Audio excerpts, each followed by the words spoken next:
All right, man. Enough nonsense. Let's bring our buddy Chris Felton to the stage here. Chris Felton is an Amazon best-selling author, seven-figure entrepreneur, owns a financial service firm which he started in 1999, leads and trains 200 agents across the U.S., and they have helped over 17,000 clients. He's achieved top 1% status in a company of 60,000 plus agents.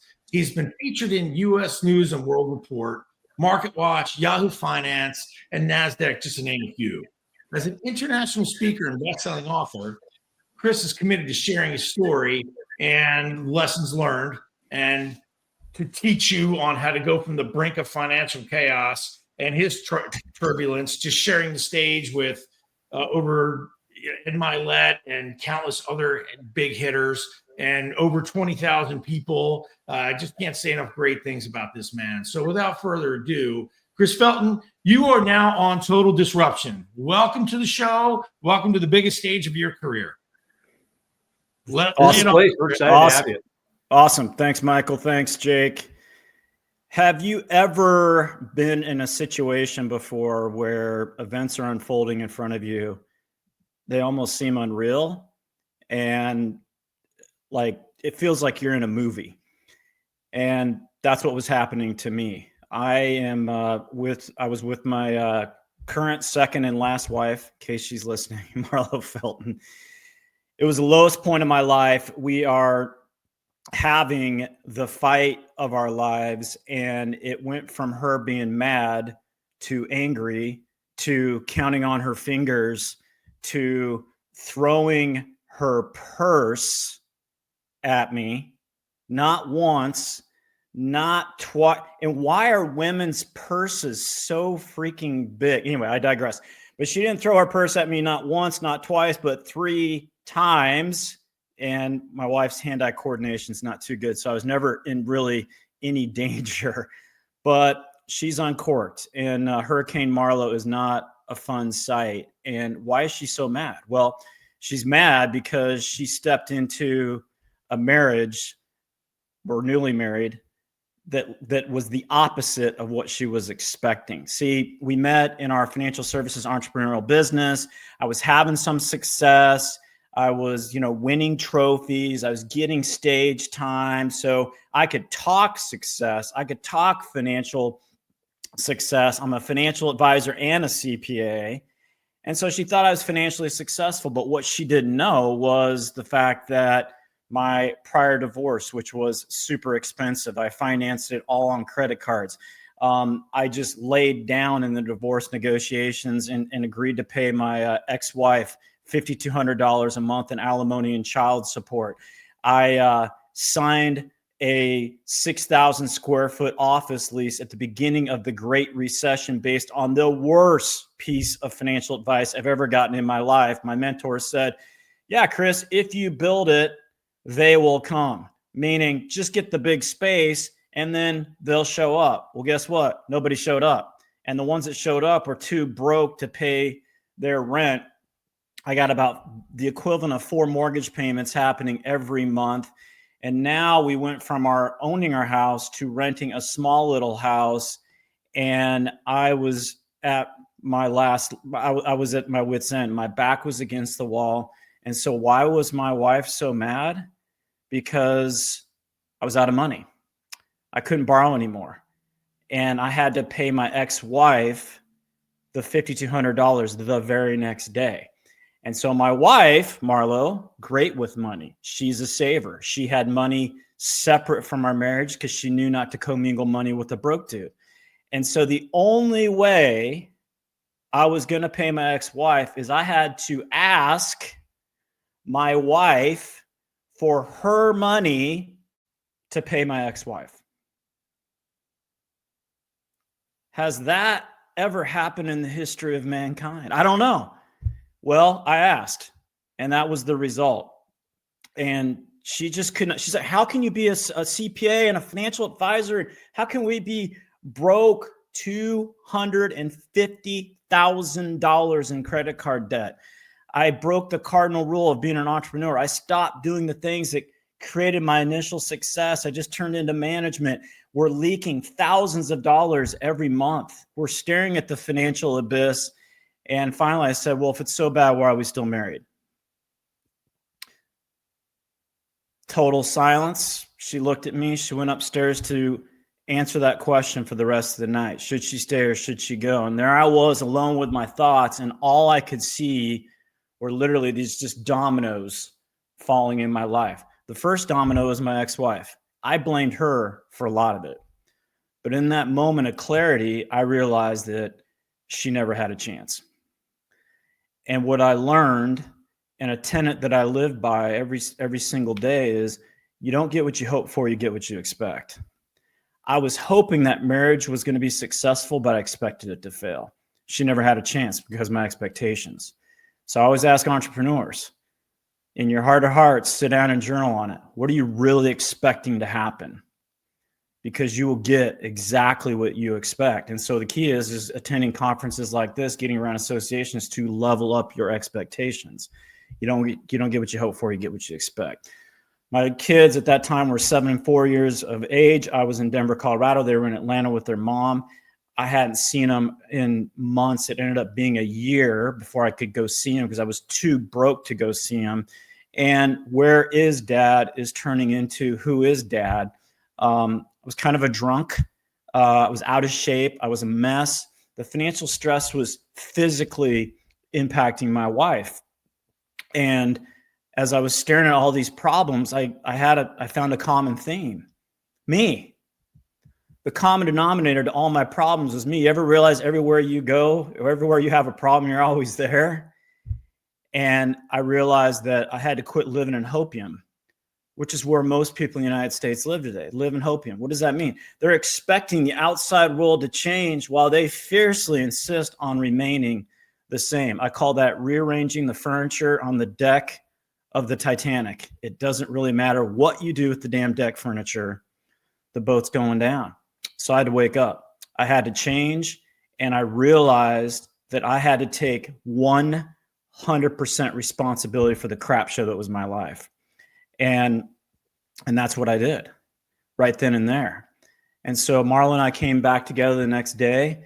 And to her credit, by the way, nothing happens without her, but to her credit, in her time of immense stress and strain and pain, it would have been so easy for her to focus on the negative stuff, but she didn't. She focused on the good stuff that she loved about me. And she realized that she didn't want to live without that stuff. And so she said, I'm keeping you. And what that did for me was it broke my self-sabotaging relationship pattern, which was the honeymoon would be over, right? We'd bump up against some resistance. I'd start focusing on the negative, and I'd be like, there's got to be some, unicorn relationship out there that's all sunshine, lollipops, and roses. And, I'll go find that. Her focusing on the good in me started getting me to focus on the good in her. And I coach a lot of couples, and there is a law. Don't forget this. There is a law. It's the preeminent law in personal growth and development. It's called the law of growth. You get what you focus on. And so when I coach couples, they're like, well, him and her and all this. I'm like, well, what are you focusing on? Because you'll find whatever you're focusing on. Your relationship isn't working because you're focusing on the negative crap in them instead of focusing on the positive. But Marla said, I'm keeping you. We're not getting divorced. We're not going bankrupt. We're not going to declare bankruptcy. We're not going to get jobs. We're going to figure out our entrepreneurial business. We had access to wealthy mentors. She said, I'm going to go interview them. I'm going to figure out what they do. And we're going to change our lives. So our first book, Couples Money, came from those series of interviews that my wife did for 2.5 years. And then she was kind of like, what are you doing, jackass? And I'm like, I'm going to figure out how this keeps creating this. And I'm not interested in changing. I'm committed. And she's like, what does that mean? Well, the challenge is most people are interested in having a successful life.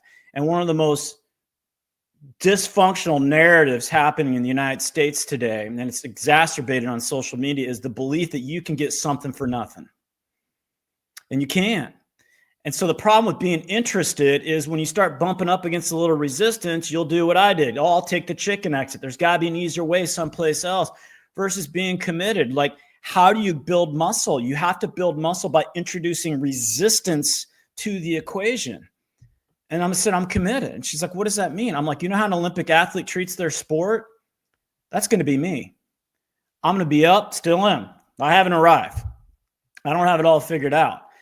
I'm like, I'm going to be up at 4:30 in the morning, and I'm going to focus 100% on my belief system around money. I'm going to pull out every belief system. I'm going to read, visualize, journal. I'm going to do whatever it takes to change our life. You would have told me to stand on my head for an hour if it's going to change my life. I was all in.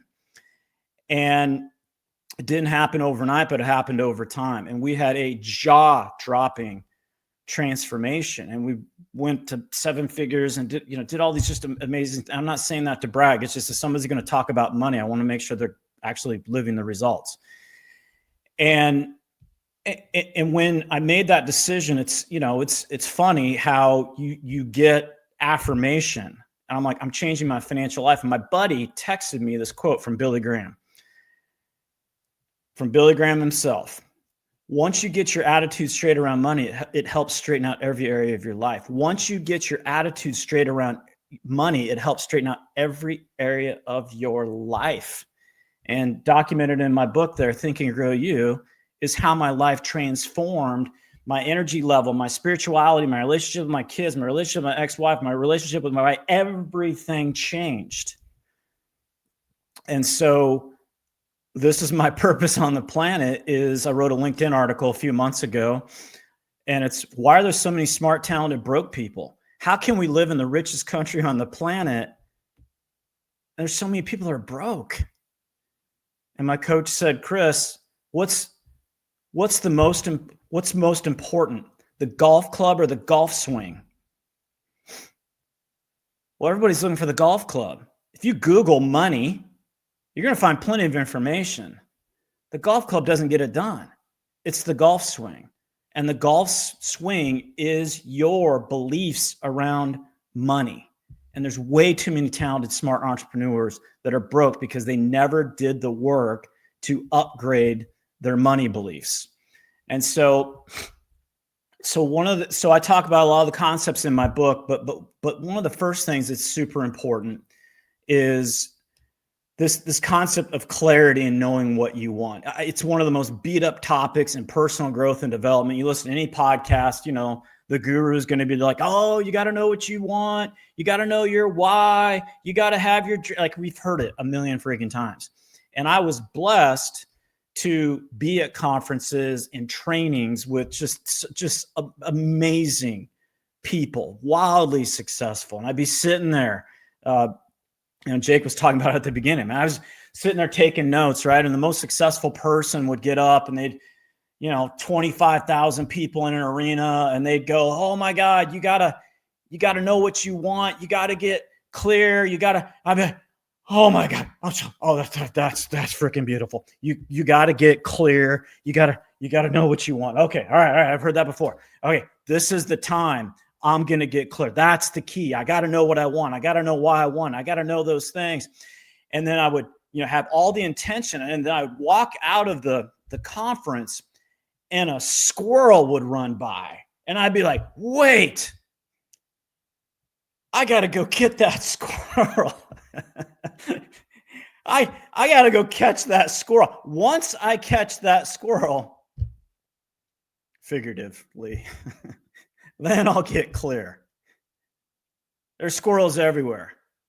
And as my coach said, Chris, quit chasing wild asparagus. Right? And then we got this weapon of mass distraction here, and never getting clear, which is always important, but non-urgent. And things get in our way. So I'm in a training in New York, Christmas time, Waldorf Astoria, super lucky to be there, still broke as a joke, somehow got in the room. The legends of my former firm are at the front of the room, some household names. Our chairman, who's the only self-made billionaire I've ever met in my life. There's about 50 of us.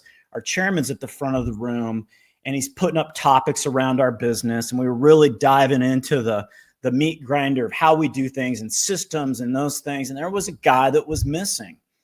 And he was Canadian. He came in 3 years after me, was 20 times bigger than me.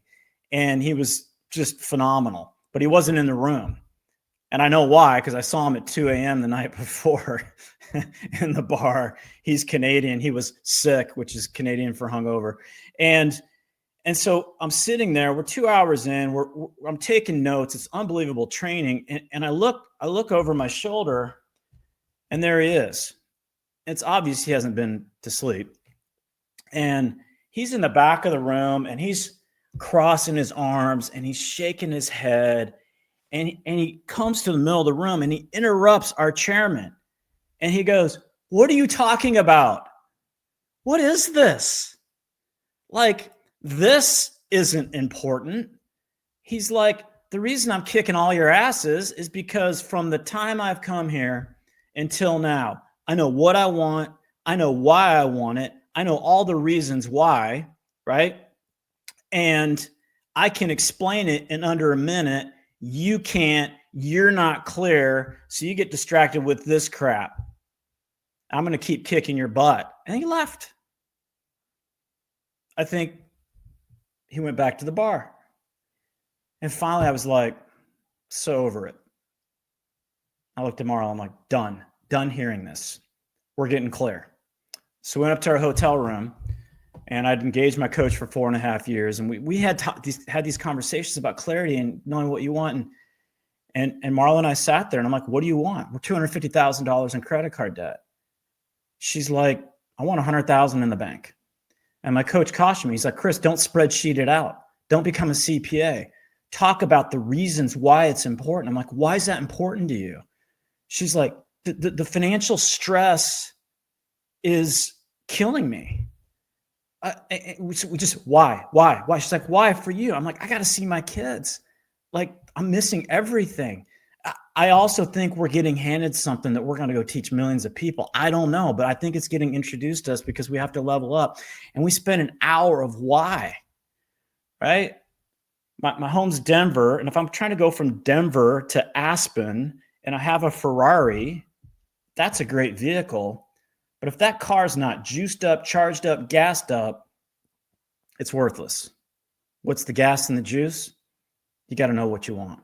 You got to know why you want it. And you should be able to spit it out in under 30 seconds. Your chief aim and all the compelling emotional reasons, because people that struggle think goal setting is logical, but the world-class performers know that it's emotional. You got to have your reasons why. So get clear. What do you want? Why do you want it? Quit punting it to the next day.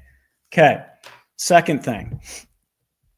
First is clarity. Second thing was just my coach saying, "Chris, we got to change your money beliefs." I hired him to double our income so that we could just get back to even and get this first $100,000 saved.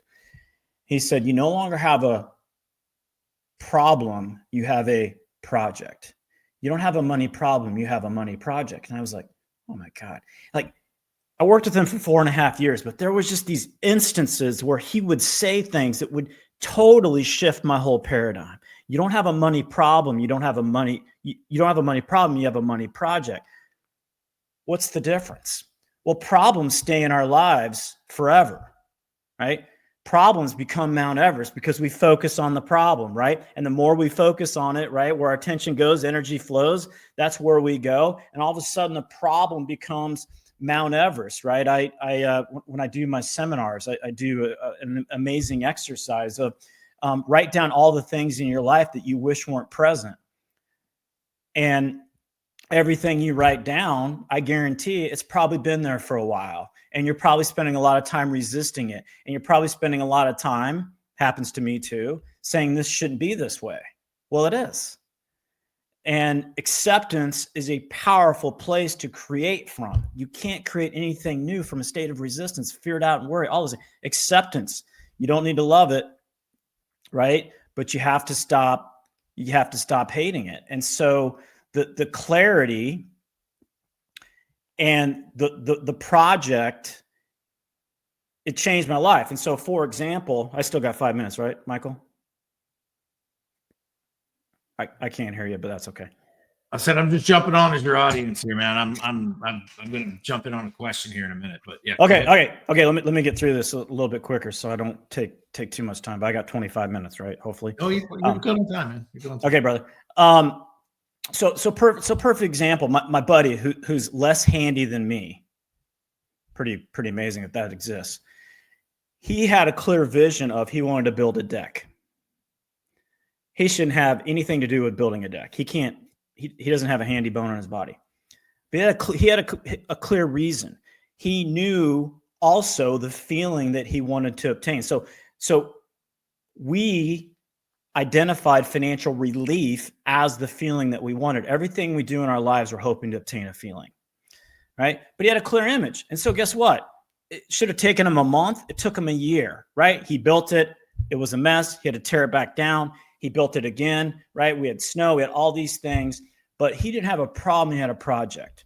And so with projects, we will see projects all the way through to completion. And that's what I did. And he said, my coach is like, you're not going to spin out of your crappy limiting beliefs around money overnight, but you will spin out of them. It's a law. You have to stay with it. So what problems do you have that you need to turn into a project? Okay. And almost everybody needs to have a money project. So last thing I just want to cover, and then I'll take a question, brother, is I think people wonder if they do the work, is it really going to be worth it? I didn't have a lot of things going for me, but I started the habit when I was in college. I'd find successful people and I'd ask them, hundreds of them, was it worth it?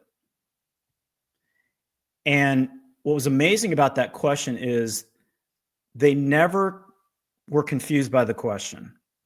And they always emphatically answered that, obviously, ethically, morally, legally, whatever they had to do to create the life that they currently had was worth every second. And so some people are like, well, I don't know, is it worth it? Is it not worth it? Is it worth it? And they vacillate versus just do the work. And the word is until. And so I have created the habit of taking mental snapshots of moments where I got evidence that it was worth it. Lots of them, thousands of them. So anytime my ego that's not my amigo wants me to go, no, you don't need to do it. Take comfort, take the easy route. I have evidence. And this is one of my favorite ones. I was finally able to see my kids every month and build a strong relationship. Now they're 23 and 20. We have an amazing relationship. And we went to this big water park in the middle of Tennessee for Christmas. And we just had this blast. And we were driving back. The financial lack was behind me and my wife. My 10-year-old's riding shotgun. My 7-year-old's in the back sleeping. It's a Monday morning. And I looked over to my 10-year-old and he just had this big smile on his face. And he just said, Dad, thanks. And he just said, thank you. And I'm like, oh my God. I'm so happy I didn't pansy out of this thing. I'm so happy I didn't settle. I'm so happy I didn't quit. I'm so happy that I leveled up and changed my life. And it's worth it. It's worth every freaking second that you put into changing you, because you're either growing or dying. And if you're seeking comfort, there's no definition of comfort in nature. Everyone's addicted to comfort. Nope. It's all uphill, baby. But it's worth it. It's worth every second. But it won't happen if you're only interested. You have to be committed. Thanks, brother. Wow, Chris, I'm trying to keep my composure just to have a question. It's that was powerful. We can't thank you enough. That process is, so let me just ask you one question. If somebody's in a space where, you were behind a supersized 8 ball, how do they, what's the first step? What's the first step in getting that like that inertia of the toppling effect stopped and then that process going again? What could be a first step? Yeah, I mean, just in general, for me, it was like just inventorying what I'm thinking about. So I'm a big journaler, all this. And so there's me plus a thought equals a result. There's a result, there's me, and then there's my thinking, right? And I talk about it in my book. Like, my thought process around money was broke. And if I didn't journal out what I thought about the word money, rich people suck. My God, where'd that come from? I got that from my dad when I was 3. Making money's hard, right? People struggle around money. There's some hard story. Hard to make, hard to keep. Most entrepreneurs have this hard thing going on. So I inventoried it out, and then I started, people are like, affirmations don't work. Well, that's what you believe. I believe they do. And so, you know, making and saving big money is easy. I attract success, abundance, and peace into my life because that is who I am. So for me, it's inventorying the thinking that is creating the limit. And then it's doing the work to shift it. And I could go on for hours of imaging visualization. That's why I have my book. And people that want to do a complimentary coaching session that are listening, tgy@chrisfelton.me, hit me up. Right. I'm passionate about helping you uncover some of this stuff. So anyway, I don't know if I answered your question or not, brother, but it's really about. You did. You beyond answered the question. And that is exactly the answer here at Total Disruption that we look for. What is, somebody could hear you and do this tomorrow and begin a process. It's low tech. Write it down on a piece of paper, a napkin, something you want to call a journal. Get it out of you. Get it. The thought you have out of your brain, get it down on a piece of paper and get it out of your head. That is immediately actionable, and that is disrupting somebody's space. That's awesome, Chris. Thank you so much. We can't stress enough how appreciative we are having you today and your awesome wisdom. It's been great. Yeah. Thanks, guys. Yeah, I love the fact that you share your heart, man. It's just here's my story, here's the truth, here's the reality, and it'll help somebody. Like, it's not I hope it helps somebody. That's not where you were coming from. This was here's my story. I know it'll help somebody. And we love that aspect about all our people. Thank you so much, man. Really appreciate it. Thanks, Jake. Appreciate you guys. Everybody, Chris Felton. Appreciate you. Chris Felton, thanks, amazing. Reach at chrisfelton.me. All right. That was unbelievable.